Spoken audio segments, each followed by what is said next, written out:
Madam గారు మీ పేరు? పద్మావతి అండి. ఏం చేస్తూ ఉంటారండి? హౌస్ వైఫ్ అండి. మేడం గారు, ఈ కూటమి ప్రభుత్వం వచ్చింది కదా, పరిపాలన ఎలా ఉందండి? మహిళలకు రక్షణ లేదని మాట్లాడుతూ ఉన్నారు కొంతమంది అపోజిషన్ వైసీపీ నాయకులు పదే పదే మాట్లాడతారు. నిజంగానే రాష్ట్రంలో మహిళలకు రక్షణ లేదంటారా? మహిళలకి ఇదివరకు గత ప్రభుత్వం మీద చూస్తే బాగానే రక్షణ ఉందండి. మహిళలకి పెద్దపీట వేశారు. మహిళల అభివృద్ధి కోసం పాటుపడుతున్నారు. మహిళ నుంచి ఏ కంప్లైంట్ వచ్చినా వితిన్ సెకండ్స్లో సాల్వ్ చేసి వాళ్ళకి రక్షణగా అండగా నిలబడుతున్నారండి. అంటే మరి ఈరోజు కడపలో కూడా గంజాయి మొత్తు పానీయాలు కొన్ని దొరికినాయని చెప్పి అంటున్నారు. మరి వైసీపీ నాయకులైనా ఈ కూటమి ప్రభుత్వం వచ్చిన తర్వాత పెరిగిపోతున్నాయి అంటారు. మరి సొంత జిల్లాలో వాటిని మరి ఆయన ఎందుకు అదుపు చేయలేకపోతున్నాడు? ఎమ్మెల్యేగా ఉండి కూడా ఆయన జగన్మోహన్ రెడ్డి అది ఆ జగన్మోహన్ రెడ్డి గారికే తెలియాలండి. ఎందుకంటే ఎక్కడెక్కడన్నీ నిర్మూలించుకుంటూ ఇప్పుడు మన వైజాగ్లో గంజాయి కానీ అవన్నీ చేసుకుంటూ ఒక్కొక్కటి చేసుకుంటూ వస్తున్నారు. మరి కడప సొంత పులివెందులు ఆయన నియోజకవర్గంలోనే చేస్తున్నారంటే కావాలని ప్రభుత్వం కోసం అని ఇది కానీ ప్రచారం చేస్తున్నారు. ఇది అవచ్చు సాధ్యమైనంత వరకు గవర్నమెంట్ దృష్టికి వస్తే ప్రభుత్వం దృష్టికి ఎక్కడికక్కడ నిర్మూలించడం, మహిళలకి రక్షణ కల్పించడం, మహిళల పట్ల బాధ్యతగా ఉంటున్నారండి గవర్నమెంట్. మరి ఈ రోజు చూసుకుంటే పవన్ కళ్యాణ్ గారు గతంలో కూడా చెప్పారు, ఏదైతే రాష్ట్ర అభివృద్ధి కోసం నేను సహాయపడతా అంటున్నారు. అదేవిధంగా ఏదైతే మన రాష్ట్ర డెవలప్మెంట్ కోసం ఆయన నిధులు తీసుకురావడం ఎంత మాత్రం సక్సెస్ఫుల్ అయ్యారంటారు ఆయన పంచాయతీరాజ్ శాఖ ద్వారా? ఆయన నిధులు తీసుకురావడంలో చాలా వరకు సక్సెస్ అయ్యారండి. ఆ నిధులను ఎలా ఖర్చు పెడుతున్నారో కూడా డీటెయిల్ పరంగా ఆయన మొన్న అసెంబ్లీలో కూడా చర్చించడం జరిగిందండి. ఏ నిధులు దేనికి ఖర్చు పెడుతున్నాం, దేనికి అవుతుంది, ప్రజాభివృద్ధి ఎలా జరుగుతుంది. గత గవర్నమెంట్లలో రోడ్లు ఎలా ఉన్నాయండి, ఇప్పుడు చూడండి ఎలా ఉన్నాయి. ఆయన తీసుకున్న పంచాయతీరాజ్ ఎలా ఉందండి, దేశంలోనే నెంబర్ 1 స్థాయిగా తీసుకొచ్చారు. ఆయన తీసుకున్న ప్రతి శాఖలో కూడా హార్డ్ వర్కర్గా చేస్తున్నారండి. దేశం కోసమే చేయాలి, దేశం కోసమే ఉండాలి, ప్రజలను యువతను తీసుకురావాలి, యువత అభివృద్ధి కోసం చేయాలని చేస్తున్నాను. ఆయన పరిపాలన కోసం అని ఆయన డబ్బులు సంపాదించుకోవాలని రాలేదండి గవర్నమెంట్లోకి, ప్రభుత్వంలోకి. ప్రజల కోసం వచ్చాడండి, సేవ చేయాలనే ఉద్దేశంతో వచ్చాడండి. ఆయన ఒక రాజకీయ నాయకుడు కాదండి, ఆయన దేవుడండి. ఆయన ఎందుకంటే ప్రజల పరంగా ఏం సమస్యలు ఉన్నాయని తిరిగి కనుక్కొని ఈరోజు గిరిజన గ్రామాలకి రోడ్లు ఉన్నాయండి. ఒకప్పుడు హాస్పిటల్కి వెళ్ళాలంటే ఉందండి, అదన్నీ లేకుండా ఇప్పుడు ఈ రకంగా రోడ్లు తీసుకొచ్చి వాళ్ళకి పల్లెల్లో కానీ గిరిజనుల్లో కానీ ఎంత అభివృద్ధి చేసుకొచ్చారండి. కనబడట్లేదో ఆ అభివృద్ధి అనేది గత ప్రభుత్వమే చూస్తే ఈ ప్రభుత్వం మీద అభివృద్ధి కనబడుతుందో లేదో వాళ్ళకే తెలియాలండి, ప్రజలకే తెలియాలండి. మాకు అంబేద్కర్ జయంతి జగన్మోహన్ రెడ్డి గారు మాట్లాడుతూ ఉన్నాడు, దాంట్లోనే అంబేద్కర్ పదవాన్ని వాడతాం కాదండి, అంబేద్కర్ ఆశయాలు అనుగుణంగా పనిచేయాలి, ఆయన తీసుకొని ముందుకెళ్ళాలని చెప్తున్నాడు. నిజంగానే ఆయన గవర్నమెంట్లో అంబేద్కర్ ఆశయాలు తీసుకొని ముందుకెళ్ళాడంటారా? మరి ఏం ఆశయాలు ముందుకు తీసుకెళ్లాడో తెలియదండి. కానీ అక్కడ మాత్రం అని కోట్లు పెట్టి మాత్రం అది కట్టారు. దానివల్ల ఎందుకు అది ఏ రకంగా ఉపయోగపడకుండా చేయడం కోసమే కట్టారండి.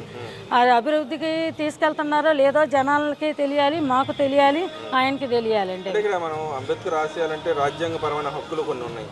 ఆయన టైంలో ఏ రకంగా ఉల్లంఘించడం అందరం చూసాం. ఇప్పుడు ఆయన అంబేద్కర్ గురించి మాట్లాడతాను ఎలా చూడొచ్చండి? ఏం చేస్తామండి, చెప్తా ఉంటారు కదా, విననుకున్నారని అలా చెప్తా ఉంటారు. వినేవాళ్ళు ఉన్నారు కదా. 5 ఏళ్ళు చేశారు, ఏ అభివృద్ధి లేదు, ఏ రోడ్డు లేదు, ఏదీ లేదు, బిజినెస్లు లేవు. ప్రతి వాళ్ళు కూడా మేము బిజినెస్ చేసేవాళ్ళం, మాకు బిజినెస్ లేదు. 3 రాజధానులు అన్నారు, ఏదన్నారు, ఎక్కడికక్కడ డబ్బులు పంచుకుపోయి ఆయన తిని జనాలు పంచారు. అంతేగాని అభివృద్ధి లేదు. రేపు భవిష్యత్తు ఏంటో తెలియదు, రేపు మా పిల్లల భవిష్యత్తు ఏంటో, ఏమైపోతారో, ఎక్కడికి వెళ్ళాలని కూడా తెలియదు. రాజ్యాంగపరమైన హక్కులు కల్పిస్తున్నట్లు ఆయన కనీసం ఒక వ్యక్తిని అరెస్ట్ చేయాలన్న వాక్ స్వాతంత్రం మీద కూడా దాడి చేసిన అసలు రూల్స్ ఎక్కడ ఫాలో అయ్యారండి? రాజ్యాంగం అంటారు, ఆ రాజ్యాంగంలో రూల్స్ కానీ చట్టబద్ధమైన కానీ ఏమైనా ఫాలో అయ్యారా? ఆ రకంగా ఏమైనా పరిపాలన చేశారా? అది ఒకసారి మాట్లాడతారండి. మాట్లాడడానికి ఏముంది, చేయడం చేత కానప్పుడు ఏదో ఒకటి మాట్లాడాలి కదా, అదే మాట్లాడుతున్నారు. మరి ఈ రోజు చూసుకుంటే అమరావతి గురించి కూడా వాళ్ళు మాట్లాడుతూ ఉన్నారు. మావిగన్ అనేది గొప్పదని నిన్నదా చెబుతా ఉన్నాడు, ఇవాళ మాట మార్చి మళ్ళీ మావిగన్లో అమరావతి ఉంటే సేఫ్ అంటున్నారు. అంటే అంతకుముందు అమరావతి సేఫ్ కాదండి? అంతకుముందు మరి అమరావతి సేఫ్ కాదని 5 ఏళ్ళు ఏం చేశారండి? అమరావతిలో ఒక అభివృద్ధి చేయలేదు. సరే, వాళ్ళు చేయలేకపోయారు, నువ్వు చేసి చూపించింది ఏంటండి? మీరు చేస్తే మిమ్మల్ని ఎంత నమ్మకంగా ఎన్నుకున్నారు, ఎంత పదవి బాధ్యత చెప్పారు. ఆయన ప్రత్యక్షంగా కక్ష తీర్చుకోవాలని కూర్చున్నాడే కానీ ప్రజల అభివృద్ధి చూడలేదండి. ప్రజల అభివృద్ధి చేస్తే మళ్ళీ గెలిచేవాళ్ళు కదా. మరి ఇక్కడ చూసుకుంటే అమరావతిలో కడతానికి 8 లక్షల కోట్లు ఖర్చు అనవసరం అవుతుంది, మేమైతే 10,000 కోట్లు అవ చేస్తామని చెప్పి అంటున్నారు. మరి అంతకుముందు ఎందుకు అవ చేయలేదండి? నిధులు రాలేదా? నిధులు వచ్చాయిగా, మరి ఎందుకు ఉపయోగపెట్టి అమరావతిని అభివృద్ధి ఎందుకు చేయలేదు? అంటే ఇక్కడ మనం అమరావతి అని చంద్రబాబు నాయుడు గారు కడతానికి 2 లక్షల కోట్లు ఖర్చు అవుతుంది, ఆయన ఒక ప్లాన్ ప్రకారం చెప్పారు, దాని ప్రకారం ఆయన వెళ్తున్నారు. వీళ్ళు యువతలు 10,000 కోట్లు ఎందుకు ఖర్చు పెట్టాలంటారు, ఎక్కడ ఖర్చు పెడతారంటారు? ఆయన మచిలీపట్నం నుంచి గుంటూరు దాకా చెప్తున్నాడు, ఎక్కడెక్కడ ఏం ఖర్చు పెట్టి ఏం చేస్తారండి చెప్పమనండి లెక్కలు ఎలాగ ఏం వాడతారో చెప్తే దాన్ని బట్టి. ఇప్పుడు ఈ రోజు అసెంబ్లీలో చంద్రబాబు నాయుడు గారు కానీ పవన్ కళ్యాణ్ గారు కానీ నిధులు ఎక్కడి నుంచి తీసుకొచ్చాం, ఎంత వాడుతున్నాం, ఎవరికి ఎంత ఉపయోగపడుతున్నాయి, ఏ దాంట్లో అది చేసామని చెప్తున్నారు. నేను చెప్పమానండి. మరి గత 5 ఏళ్ళు ఏ రోజన్నా చెప్పారా? దేనికన్నా అభివృద్ధి పాటుపడ్డారా? పలానా రోడ్డు వేయించారా? ఇదివరకు రోడ్లు చూడండి ఎలా ఉన్నాయో, గతుకులుగా కార్లు దిగబడిపోయాయి. ఈ రోజు రోడ్లు చూడమనండి. కనీసం సోషల్ మీడియాలో అన్నా మాకు ఇది చేయండి అని ప్రతి ఒక్కళ్ళు నిర్భయంగా అడుగుతున్నారంటే ఏ నమ్మకంతో అడుగుతున్నారండి? ఆ నమ్మకం నువ్వు నిలబెట్టుకోలేదు కదా నేను గెలిపించినందుకు. అంటే ఇక్కడ మనం చూస్తుంటే ఏదైతే ఈ గవర్నమెంట్ ఉమ్మడి గవర్నమెంట్లో వీళ్ళు చేస్తున్న అభివృద్ధిలో భాగంగా వాళ్ళు చెప్తున్నారు, రెసిడెన్షియల్ ఏరియాకి ఇంత ఖర్చు పెట్టే చంద్రబాబు నాయుడు గారు నువ్వు చెబుతున్నట్టుగానే 5,000 కోట్లు పెట్టి అమరావతిలో డబ్బులు వెనక రిటర్న్ రావాలంటే ఎంత ఖర్చు అవుతుంది అని చెప్పి మాట్లాడుతున్నాడు మన పేర్నేని నాని గారు. అంటే ఇప్పుడు అక్కడ రెసిడెన్షియల్ ప్లాట్కి కమర్షియల్ ప్లాట్కి ఏదైతే ఆక్షన్లో పెడితే ఎంత వస్తాయని అనుకుంటారు మీరు? మేడం గారు, ఇప్పుడు వైసీపీ నాయకులు పేర్నేని నాని గారు మాట్లాడుతూ ఉన్నాడు, అయితే అమరావతిలో మీరు కొన్నది 7,500 పెట్టుకొని ఒక 3 కోట్లే పలికింది ఒక ఎకరం, మీరు 10 కోట్లు అవుతుందని చెబుతున్నారు, ఎప్పటికి అవుతుంది అవ్వదు కదా అని చెప్పి అంటూ ఉన్నారు. అభివృద్ధి, ఇండస్ట్రీలు, జనాల దగ్గర ఉపాధి అవకాశాలు పెరిగినప్పుడు అది రేటు పెరిగిద్దండి. ఒకప్పుడు సింగపూర్ ఎలా అనుకున్నారు, ఈ రోజు ఎంత కాస్ట్ అయిందో, ఈ రోజు అభివృద్ధి చూపిస్తే అది రేటు పెరిగిద్దండి. దాన్ని డబ్బులు తీసుకొచ్చి అమరావతి అభివృద్ధికే వాడుతున్నారు. అంటే మరి అయితే కేంద్ర రాష్ట్రాల మధ్య సమన్వయం ఎలా ఉందంటారు?